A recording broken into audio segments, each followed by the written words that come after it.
महात्मा बुद्ध जी का शून्यवाद, जिसे नागार्जुन ने बहुत ही अच्छे से एक्सप्लेन किया है। उनके अनुसार दुनिया शून्य है, ये संसार शून्य है, हम सब शून्य हैं। तो इस शून्य का वास्तविक अर्थ क्या है, इस वीडियो के माध्यम से जानते हैं। शून्य का मतलब ये नहीं है कि कुछ है ही नहीं। ये जो सामने सारा संसार दिखाई दे रहा है, जगत दिखाई दे रहा है, तो शून्य का मतलब ये बिल्कुल नहीं है कि ये है ही नहीं। शून्य का वास्तविक अर्थ जो बुद्ध जी और नागार्जुन जी के अनुसार है वो ये कि किसी भी वस्तु की कोई अपनी वास्तविक अपनी निजी सत्ता नहीं है। निजी सत्ता का मतलब कि वो अपने आप से इस दुनिया में एग्जिस्ट नहीं करता, वो किसी न किसी दूसरे कारणों पर निर्भर है, किसी दूसरी वस्तु से उसकी उत्पत्ति हुई है, वो अपने आप में है ही नहीं। अब जैसे एक एग्जाम्पल के जरिए इस बात को समझते हैं। जैसे एक फूल है, तो फूल का होना क्या उसका खुद का अस्तित्व है? नहीं, वो दूसरे कारणों पर निर्भर है।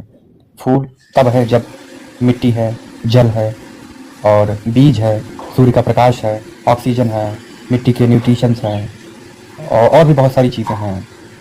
तो ये सब, इन सभी चीज़ों में से अगर कोई एक चीज़ ना होती तो फूल या फिर फूल का पौधा इस दुनिया में अस्तित्व में नहीं आ सकता था। तो उसका खुद का अस्तित्व कहाँ रहा? अगर सूर्य ही ना होता तो क्या फूल या फूल का पौधा होता? अगर बीज ना होता या ऑक्सीजन ना होती या मिट्टी ना होती या जल ना होता या ये सौरमंडल ना होता, ये गैलेक्सी ना होती, ये धरती ना होती, कुछ एक चीज़ मिसिंग होती, तो क्या उस पौधे का या उस फूल का अस्तित्व रह सकता था? यही शून्यवाद है कि किसी भी वस्तु की अपनी वास्तविक निजी सत्ता नहीं है, वो दूसरे कारणों पर निर्भर है।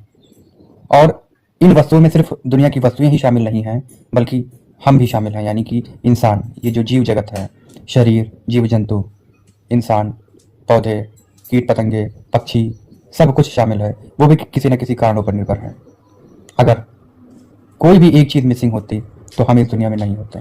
तो हमारा होना, तो क्या हम इस जो दुनिया में हैं बस इसी मिट्टी से उठे हैं और इसी मिट्टी में मिल जाएंगे? हमारा होना सिर्फ दूसरे कारणों पर निर्भर है। इसे ही बोलते हैं प्रतीति समुत्पाद, डिपेंडेंट ओरिजिनेशन। यही है शून्यवाद। किसी भी वस्तु की अपनी कोई निजी सत्ता नहीं है, वो दूसरों पर निर्भर है। कोई भी आप एक चीज़ ले लीजिए, फिर उसके तह तक जाइए कि वो इस दुनिया में अस्तित्व में क्यों है, क्योंकि उसके पीछे कोई दूसरा कारण है। और वो क्यों है? क्योंकि उसके पीछे कोई दूसरा कारण है। और वो क्यों है? क्योंकि उसके पीछे और भी कई दूसरे कारण हैं। तो हर एक वस्तु, हर एक इंसान, हर एक जीव किसी न किसी दूसरे कारणों पर निर्भर है। वो स्वयं अपना अस्तित्व नहीं रखता। इसीलिए कहा गया है कि दुनिया शून्य है, क्योंकि हर वस्तु स्वभाव से शून्य है, यानी कि उसकी अपनी निजी सत्ता, जो निजी सत्ता है वो किसी न किसी वस्तु पर ही निर्भर है, किसी न किसी दूसरे अन्य कारणों पर निर्भर है। यही शून्यता है।